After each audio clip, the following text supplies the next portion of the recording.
mention comics here on Time Travel Comics. And I'm here with the Captain Strangeliffe, and we're just having a leisurely lunch and going to show some books that we picked up and have in our collection as we embrace the summer. It's a little bit rainy still. We're waiting for that warmer weather as the weekend nears. So what better way than to enjoy lunch and look at some comics while we wait. So I'm going to go ahead and start with a favorite cover of mine from the science fiction genre, and that's Space Adventures. For all you Charlton fans, I know there are a few of you out there, have a Frank Frollo cover. And behold, just take a look at everything here. Gotta get some cream. A lot of action going on. This is from September of 1952. And you can see the tail. This is issue number 2. So just wanted to show you this. Quite a few stories in here. Art Capello, Dick Giordano is also in this. Also Rex Clyde and the Space Rangers, which were a common story that recurred in Space Adventures in the early ones, such as this one. So just a wonderful cover. Look at the logo. Look at how the air and the space whizzes by, the letters. And then the alien is right in the foreground, covering up adventures. And we have our hero here with his space helmet and the vixen on the bottom, which things are not looking too good for her. But yeah, he's wearing an oxygen helmet, and she looks like she's dead, about to get raped by a lizard. It's a tough scenario, but you have to look in the book to find out what happens next. Frank Frollo cover. Also want to show you another space book, Space Adventures, and this is issue number 9. We saw number 2, this is 9. And it's also by Charlton Comics, and it's a Dick Giordano cover.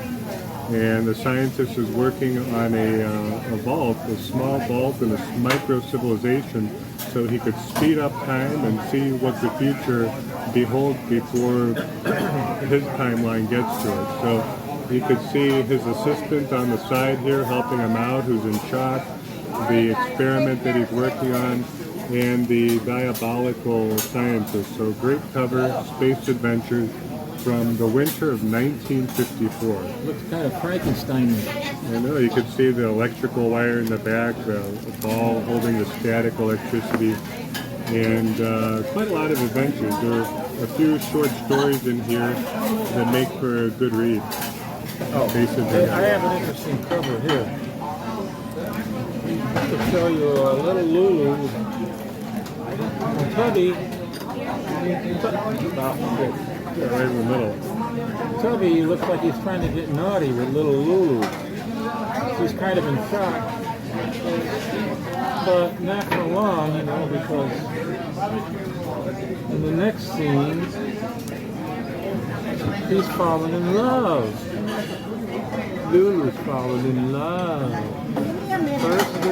First comes love, and then comes marriage. And then comes the baby carriage.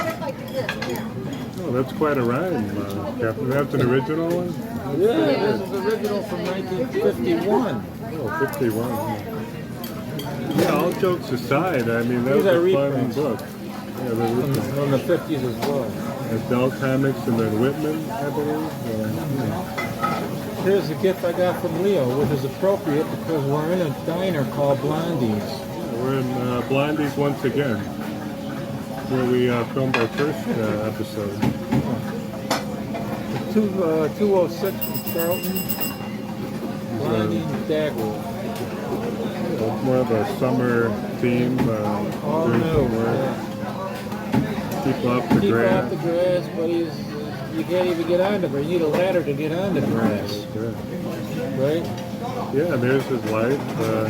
Worried that he's going to fall over. A lot of... I thought you were pointing at the dog. And the dog too. He's hidden in the grass. He looks like he's working harder than both of them. Oh, that's good. Well, yeah, kind of following up on Blondie and that light humor. One that I enjoy is My Friend Irma. And just want to give you a close-up here where they're at a carnival and she misses the mark but hits somebody else, her boyfriend. And this comic book is based off of the radio show. Back in the day, My Friend Irma, and just the artwork is kind of predates Archie and also Dan DiCarlo, who did a lot of Archie work, and just a lot of short stories, jokes, kind of misinterpreting words and innuendos, and you can see how it's just kind of bright and fun stories inside too. Even the advertisements catered toward young women, dresses and mail orders there. And here she is there. So it's a great book. This one here is from 1954 in March. So now they're harder to pick up nowadays and they're becoming more expensive, but it's just fun humor, good girl humor genre. Right here, My Friend Irma. Did you show the back cover with the ads? Oh, the advertisements, toys galore. That spaceship. This can be yours. Yeah, space is a lot of fun. This is the 1950s, and there's a lot of fantasy and joy and prediction of what would be. So you can even get a stopwatch, a bicycle on the bottom. Today is everything's computer games. You know? Everything's video games. That's when kids played with toys. Oh. I picked this up recently. It's a nice Christmas cover, even though it's not Christmas. Archie's Christmas stocking is number 179. And I think it's, I don't know when it's from. I think it's from 70. What would you guess? 69, 70? Probably like 67, 68. It's a giant sized book. So I'd say it's around 1970. But it will be Christmas in July. There'll probably be some. We're both wrong, but I was closer. You're closer. 71. 71. I'll let the captain play the lottery. I probably wouldn't have good luck with that, but I love the colors on there. The green and Some of my the favorite red. colors are. My favorite comic book colors, red, yellow, and green. The Christmas tree there. There's Jughead with his crown. Well, since you brought some Archie, I'm going to second it with another Archie, and it's with a baseball theme. It's from September of 1963, a Silver Age Archie of sorts. And Archie Joke Book, one of the series that was Archie publication. Look at them in the stands. They're watching a player kind of practicing with 3 bats in his hand. You could see Veronica disappointed that Archie was going to be playing in the game, but he's actually pitching peanuts, not pitching the baseball that she expected. And everybody's seated there. This one's autographed, much like an autographed baseball, by Susan Brower, perhaps. So she was the previous owner of this fine comic book here. And just a lot going on. Even looking into the pages, you can see the summer theme here, the beach, Betty and Veronica, right over there. Flipping through, there's even some activities. You can create paper dolls and wind-up toys. Look at that over here. They have wind-up toys. And How do you do that? You cut them out? Yeah, you cut them out. I think you put cardboard behind them and kind of mock them up a little bit. So you order a motor from a little tiny motor from to kind of create skipping and playing them marbles. So summer fun, all packed into this book, and you can wind them up and make them do the dirty. I don't even know what that is, but I'm gonna nod and say, oh yeah, that's good. The jitterbug I'm starting to learn. So Let's see. What do I got? Here's two instances of UFOs and our response to their attacking us. These are both from the 1950s. Here you got the 21st century, well no, 20th century. 20th century attack on a UFO by our troops. And then in the 15th century, we were using cannons. Well, it's kind of interesting to see the different covers. So humanity has been encountering UFOs for years, Probably for centuries. Probably for hundreds of years, thousands of years. Hopefully, I think. if we really do, it's not too hostile. Cannonballs are just going to bounce off of that UFO. And those bullets will probably bounce off the UFO as well. Yeah, I like how the UFOs were depicted, the spark, the light. One's red, one's green. It's just the creativity of designing the UFO, the flying saucer. Ogden Whitney cover, and Kurt Schaffenberger. He was a great artist. I'm more familiar with Ogden Whitney. He did a lot of work with ACG, Yeah, he American Comic Group, created Herbie. with the Kurt lollipop. Schaffenberger did the Lois Lane. He created the modern day Lois Lane as we know her from the 50s and 60s. Was that with He Action defined them. Comics or So that was DC. DC? Okay. And Kurt Schaffenberger defined who Lois Lane was for decades. Definitive character. Definitive, yes. Yeah, very nice.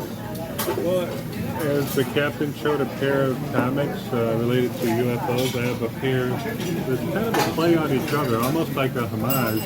And I'm going to show them together on the screen.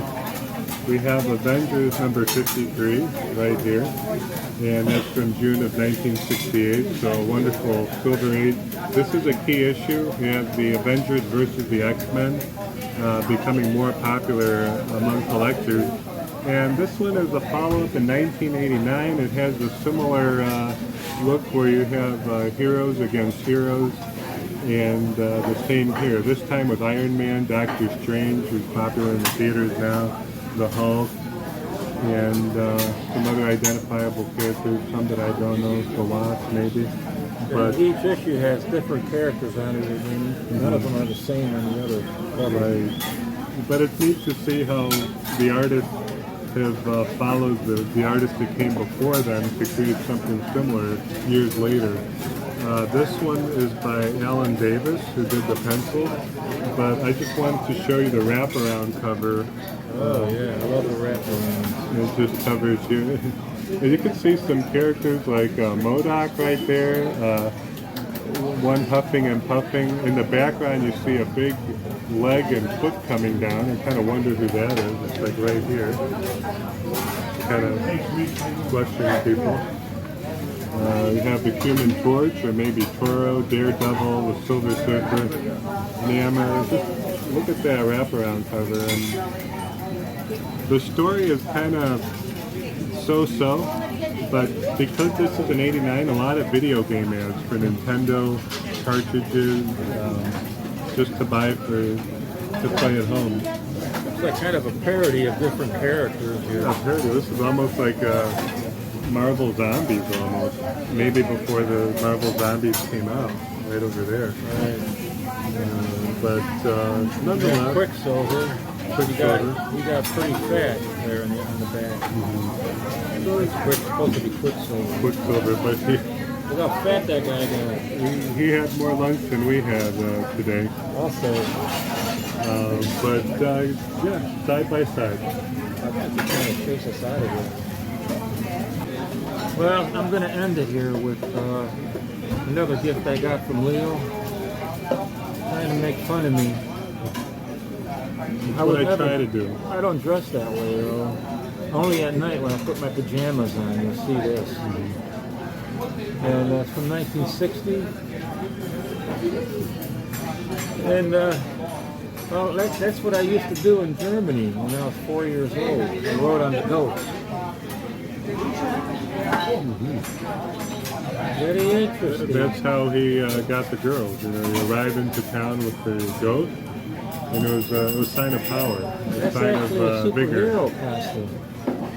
Very good. It came with a hat too, but yeah, I saw the name. I had to pick it up. That was I did have a hat right in the- on, but the damn goat was galloping so hard that I lost it. Or maybe the bird took it. Well, the bird took it and put it in a tree and used it for a nest. Lay some eggs in it. At least somebody got good use out of it. But, Well, that's it. I'll end it with that comment. that's it. Thank you for watching another episode of Lunch and Comics. It's always fun hanging out and looking at terrific artwork from the Golden Age, the Silver Age, and even the Bronze Age we just saw. So thanks again for hanging with us, and we'll see you soon. Plus, I got a free breakfast. There you go. Even better.